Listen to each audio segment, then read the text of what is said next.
આજના વિડીયોની અંદર મિત્રો આજના આ વિડીયોની અંદર આપણે પાક નુકસાન સહાય 2025 વિશે વાત કરવાના છીએ, જેમાં આપણને વીઘા દીઠ મળશે 11,000 રૂપિયાની સહાય। અત્યારે જે મોસમી વરસાદ પડી રહ્યો છે, જેમાં ઘણા બધા ગામોમાં પૂરની સ્થિતિ સર્જાઈ છે અને ઘણા બધા ખેડૂતોને અહીંયા પાક નિષ્ફળ ગયો છે, જેમ કે મગફળી છે, કપાસ છે, એવા ઘણા બધા પાકો જે છે નિષ્ફળ ગયા છે। એના આધારે જે સરકાર દ્વારા એક સહાય બહાર પાડવામાં આવી છે, એક યોજના બહાર પાડવામાં આવી છે, પાક નુકસાન સહાય યોજના 2025, જેમાં તમને હેક્ટર દીઠ મળશે અહીંયા 11,000 રૂપિયાની સહાય। આનું ફોર્મ કેવી રીતે ભરવાનું છે, કયા ડોક્યુમેન્ટ લાગશે અને ફોર્મ ભરવાની કઈ છેલ્લી તારીખ છે અને કયા જિલ્લામાં કયા તાલુકામાં લાભ મળી રહેશે, આ તમામ માહિતી આજના આ વિડીયોની અંદર તમને મળી રહેશે। તો વિડીયોને તમે એન્ડ સુધી જોતા રહેજો। વિડીયો તમને પસંદ આવે તો વિડીયોને એક લાઈક કરજો। તમે આપણી આ ચેનલ ઉપર નવા હોય તો ચેનલને સબસ્ક્રાઇબ કરી લેજો અને કોમેન્ટ કરીને ખાસ જણાવજો કે આપણો આ વિડીયો તમે કયા ગામમાંથી અને કયા જિલ્લામાંથી જોઈ રહ્યા છો, જેથી કરીને આપણને પણ ખબર પડે કે આપણો આ વિડીયો આ ગામ આ જિલ્લા સુધી પહોંચી રહે છે। તો વિડીયોની જે છે હવે આપણે શરૂઆત કરી લઈએ। તો સૌપ્રથમ અહીંયા વાત કરીએ તો ક કોષ્ટક મુજબ જોવા જઈએ તો ચૂકવવા પાત્ર સહાય અને ધોરણ શું છે। તો ખરીફ પાક 2024-25 ઋતુના વાવેતર કરેલ કપાસના પાકમાં 33% કે તેથી વધુ નુકસાન માટે SDRF ના જે છે નોર્મસ મુજબ વાવેતર વિસ્તારની મર્યાદામાં પ્રતિ હેક્ટર મળવાપાત્ર ₹8,500 ની સહાય તેમજ રાજ્ય બજેટ હેઠળ 2500 એમ કુલ કરીને 11,000 પ્રતિ હેક્ટરે લેખી ખાતા દીઠ મહત્તમ 2 હેક્ટરની મર્યાદામાં સહાય આપવાની રહેશે। પાક નુકસાન સહાય ખરીફ પાકમાં જોવા જઈએ તો વર્ષ 2024-25 જે ઋતુના વાવેતર કરેલી છે, જેમ કે કપાસ છે, કપાસમાં 33% સુધીનું નુકસાન હશે તો SDRF ના નોર્મસ મુજબ તમને અહીંયા 8,500 ની સહાય મળશે અને રાજ્ય બજેટ મુજબ તમને 2500 એક્સ્ટ્રા સહાય મળશે। એમ કરીને 11,000 રૂપિયાની અહીંયા સહાય આપવામાં આવશે પ્રતિ 1 હેક્ટર થકી અને મહત્તમ 2 હેક્ટર થકી સહાય આપવામાં આવશે, એટલે કે ઓછામાં ઓછા 2 હેક્ટર સુધીની તમને અહીંયા સહાય આપવામાં આવશે।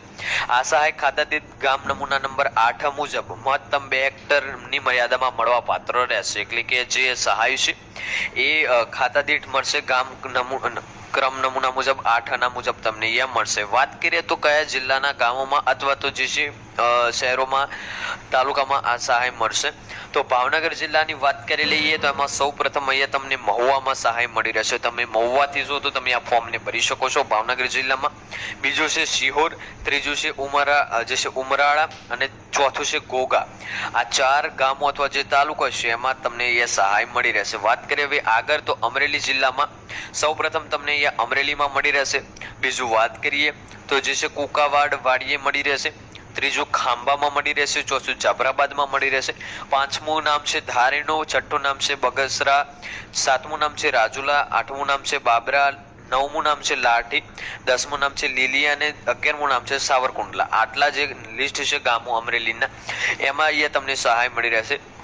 વાત કરીએ તો રાજકોટ જિલ્લાની, તો રાજકોટ જિલ્લામાં સૌપ્રથમ રાજકોટમાં અહીંયા તમને સહાય મળશે। બીજું છે રાજકોટ શહેર દક્ષિણમાં અહીંયા મળશે, રાજકોટ શહેરમાં જે દક્ષિણ તરફ રહેલા લોકો છે એમને અહીંયા સહાય મળશે। ત્રીજું છે રાજકોટ શહેરમાં રહેતા પૂર્વમાં સહાય મળશે, રાજકોટના પશ્ચિમ, અને પાંચમું છે જે છે લોધિકા, છઠ્ઠું છે કોડકા સાંગાણી, સાતમું છે ગોંડલ, આઠમું છે જેતપુર, નવમું છે કંડોરણા અને 10મું છે ઉપલેટા। આટલા ગામોમાં તમને સહાય મળશે રાજકોટથી। વાત કરીએ હવે આગળ તો સુરેન્દ્રનગર જિલ્લામાં કયા કયા ગામોમાં અથવા કયા કયા તાલુકામાં સહાય મળી રહેશે, તો સૌ પ્રથમ છે ચોટીલામાં, બીજું છે થાનગઢમાં, ત્રીજું છે લખતરમાં, ચોથું છે દસાડમાં, પાંચમું છે સાયલા, છઠ્ઠું છે દાગંત્રા અને સાતમું છે વઢવાણા। આટલી જગ્યાએ તમને સહાય મળી રહેશે। વાત કરીએ હવે આગળ તો જામનગરના જિલ્લામાં પહેલું છે ધ્રોલ, બીજું છે જામજોધપુર, ત્રીજું છે જામનગર સિટી, ચોથું છે જામનગર ગ્રામ્ય વિસ્તાર, પાંચમું છે જોડિયા, છઠ્ઠું છે કાલાવાડ અને સાતમું। હવે વાત કરીએ તો ઓનલાઈન અરજી કરવાની પ્રક્રિયા કઈ છે ને ઓનલાઈન અરજી કરવા માટે કયા કયા ડોક્યુમેન્ટ લાગશે, તો સૌ પ્રથમ વાત કરીએ તો 7, 12 અને 8 ની નકલ તમારે અહીંયા ફરજિયાત જોશે। તમે ઓનલાઈન અરજી કરવા માંગતા હોય તો 7, 12 અને 8 ની નકલ તમારી પાસે હોવી જોઈએ। બીજી વાત કરીએ તો આધાર કાર્ડની નકલ અહીંયા તમારે રાખવાની છે, એટલે કે જે પણ તમારું આધાર કાર્ડ છે એની આગળ પાછળ બંને તરફની નકલ તમારે જોશે। ત્રીજું છે બેંક પાસબુકના પ્રથમ પેજની નકલ કે જેમાં તમારો account number, IFSC code, account ધારકનું નામ આ બધું હોય એટલે પ્રથમ પેજનું એ તમારે નકલ જોવશે. અને ચોથું છે તમારું ફરજિયાત મોબાઈલ નંબર, અને મોબાઈલ નંબર તમારે એવો આપવાનો છે કે જે તમારી બેંક સાથે પણ લિંક હોય ને તમારા આધાર કાર્ડ સાથે પણ લિંક હોય, જેથી કરીને જે સહાયની રકમ તમારા ખાતામાં જમા કરવામાં આવે એવો જ મેસેજ તમારે અહીંયા મોબાઈલમાં પડી જાય. વાત કરીએ હવે આગળ, તો અહીંયા